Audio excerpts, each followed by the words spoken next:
qolmagunicha iymoni komil bo'lmaydi. Ya'ni bizni tilga o'girsak, problema chiqadi.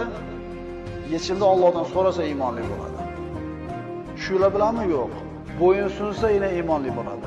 Shularmi yo'q? Bo'yin sunib ham tamomiy qalbida bir xotirjamlik bo'lishligi kerak.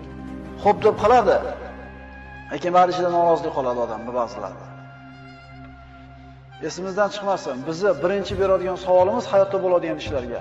Alloh nima deydi shu ishga? Rasuli nima deydi? Agar boshidan shu savol bilan ketib, ishda davomida tugaganda ham shu savol bizni qiziqtiradigan bo'lsa, muammo qolmaydi hayotimizda. Insonni saodatli hayot kechirishligi o'ziga bog'liq.